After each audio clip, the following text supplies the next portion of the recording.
Welcome back to another episode of Unscripted, the go-to podcast for those flipping the script and taking the unexpected path. I'm your host, Jessica Bergio, holistic life and business coach, author, speaker, and self-proclaimed high-energy hype girl. Each week, I'm bringing you inside. No gatekeeping here. I'll touch on proven holistic business strategies, powerful mindset shifts that have led my clients through massive transformations, and no BS conversation with industry leaders designed to help you get out of your own way to actively pursue a life of purpose. If you're ready to ditch the limitations at the door, hit follow and get ready to be activated to step boldly towards your big goals. Now let's dive in. Today, I am coming in fucking hot for you. It is Friday. We celebrate Fuck Yeah Fridays every week. If you're new here, welcome. It is where we take just a moment to celebrate our wins, big or small. And I'm actually going to celebrate myself for this as a win versus a loss, because this experience I want to share with you is really important, I think, in sharing. And it's why I'm literally not even recording this with a video, because I am no makeup, no hair. And we don't need to see me looking like that on camera. It is all about the podcast. So in real time, I am recording something that just happened. And what's crazy is there was a small part of me that questioned if this was what I needed right now. But I saw this training program. It came up and it was within a week of me finding the program. And it was something I really had experienced a profound shift with. A coach of mine probably 6 months ago did something called RRT, which is rapid resolution therapy, during one of our sessions. And it helped in the moment take the overwhelm, angst, and stress away from the actual pertinent problem that was going on right then and there. I was stuck in a situational problem during our coaching call. And so I wasn't able to focus on what I really wanted to be focusing on, which happens a lot in coaching.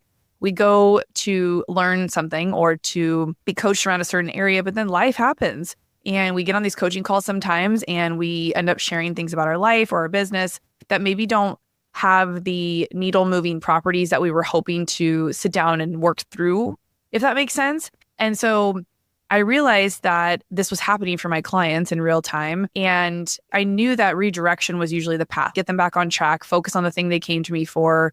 I'm not the catch-all coach, but at the end of the day, I'm a projector. And if you don't know what a projector is in human design, we are meant to lead differently.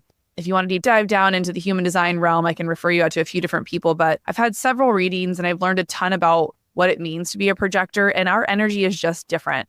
We intuitively source and know things just because.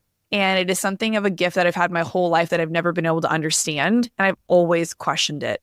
I've always questioned my intuition. I've always questioned the fact that there's certain things I can feel into, whether it's a person, a place, a thing, a knowingness. But because I don't have concrete evidence, the factual side of my brain is like, don't really know that. Maybe you're just emotionally guessing.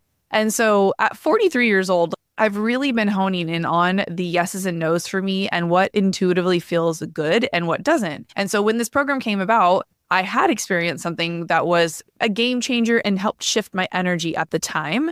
And so I was really excited about it. I had seen it really helping my coach in her coaching business, help other people, but she is a manifesting generator. And again, that is a different type of energy. They move differently. They teach differently. They're able to facilitate information differently. And so I just spent the last 4.5 hours on a training program, learning from someone that there's no possible way I would connect with on any sort of level. And it is a 10-week program. And we were supposed to be there for 8 hours, pretty much every single Friday. And as I started to listen to this person teach, and as I started to feel into the energy of what was going on the call, in the room, I started to get this like knowingness that I tend to get when I realize I'm not where I'm supposed to be. Now, as a polite woman, I have learned to play nice, put a smile on your face, don't leave early, show up and play full out. They tell you, get in the rooms. I say that to you guys all the time. Here I am having paid to put myself in this room. There was over 80 of us on this call.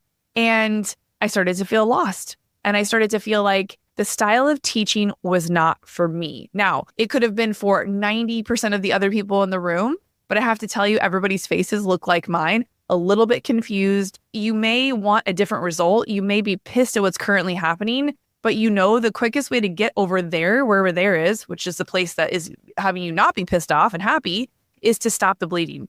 But so many of us have invested time, money, resources, and we don't want to stop the bleeding because we are holding on to a hope that we can save this thing or we can like make it work or it's not as bad as we think it is. And so for the first 2 hours, I was like, not as bad as I think it is. I'm sure it's going to get better. I was like having to convince myself that I was going to be okay. By the third hour, I was like, this doesn't feel right. I'm starting to get angry.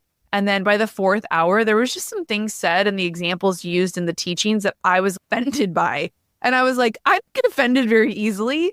And I'm like, I am 1000% in the wrong room. I may want to learn this modality, but not from this person. And so it's like when you go to a hairdresser, maybe 3 of your friends recommended her, but she just didn't cut your hair right. Maybe you were referred to this restaurant, but you just don't like how they cook food, but a lot of people you know love their food. So just to dumb the example down, like I just let myself go to a non-emotional place. And during the call, literally emailed the person I was in contact with and asked for a refund. I kept it simple. I said, I think I signed up for something that wasn't quite for me. I misunderstood. There were some things that are a bit offensive towards me and I don't feel comfortable in this group. Is there any way we can talk about a refund? Right away, they wrote me back and they said, we're so sorry. We'll share this with upper management and a refund will be sent to you within a couple days. So kudos to their team for doing the right thing. You had an unhappy customer. And yay for me, fuck yeah Friday for me for literally speaking up, stopping the bleeding, and not sitting through some bullshit that I didn't resonate with. And I'm not saying RRT isn't whatever it could be for other people. Now, again, I had a great experience when a coach did it for me. So I'm still going to dig into and learn more about this modality because there are so many books. There's other resources I can learn from. But this is your reminder today. It is actually Friday that I'm recording this. It's Friday, May 10th. This is going to come out in a couple weeks. That if you find yourself in a situation, whether it's small or big, whether you accidentally went to a restaurant and you didn't like your food, speak up, say something, stop the bleeding. You don't have to eat the food if you don't like it. You don't have to sit through a movie if you don't care for it. You don't have to finish the date if you're out on one and it's fucking whack. You don't have to stay at a job if it's not serving you, right? We all have choices and it's a matter of, do you have the fucking balls to cut something off that doesn't serve you in this time or the season of your life? I told you I'm coming in hot. So if this is offensive to you, I'm sorry. But I feel like if I didn't record this in real time, it wasn't going to have the heat behind it. And I know this has come up several times inside my mastermind coaching group with a couple of the girls and in private personal one-on-one clients I've had prior that literally come to me with a problem that has something to do with something that they could do something about. And the solution is to stop the bleeding, whether it's an uncomfortable conversation you have to have, whether it's asking for your money back, whether it's money you've already paid and you're never going to see again and you just have to walk away from the situation. Every single one of those things has happened. I had a client who paid somebody to do some work. The work wasn't getting done right. The work wasn't getting finished when it was supposed to. And she was so concerned with getting her money back. She's like, I already paid for the thing. I should just stick around and wait for the shitty work they're going to give me or not give me. It was causing so much stress and anxiety. She didn't have what she needed. I was like, stop the bleeding. Cut that person off and move on. Another client of mine had joined a different mastermind and was not really understanding what was going on. It wasn't very structured. She wasn't getting what she thought she was going to get out of it. She'd already paid half of it, which is a pretty large chunk. And I said, you can either pay the second half and hope for the best. You can speak up and say you're not happy or confused, or you can ask for a partial refund, or you can cut off payment.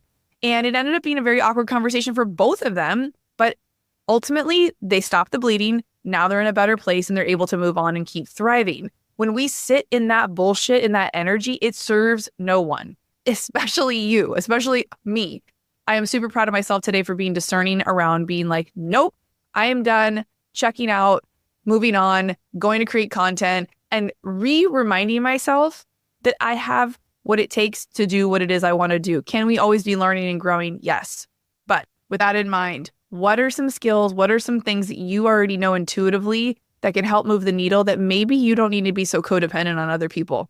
Where are you playing small? Where are you not showing up bigger? And I'm going to leave you with that because I bet you this episode got you a little fired up because we can all think of a time that we stayed too long in a situation or we dealt with bullshit we shouldn't have, or the fact that we didn't speak up when we knew we should have or could have.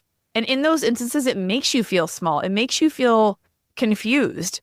And when you're confused and feeling lost a little bit, you really play small. Your energy is just not what it could or should be. Your frequency needs to get moved up. So I'm going to go get a coffee even though I sound like I don't need one. I'm going to go for a walk, move my energy, get this bullshit out of my system, and I'm going to come back and I'm going to do what I know I need to do. And that might be reading a book on RRT instead of going to this lecture. I don't know. I haven't figured it out yet.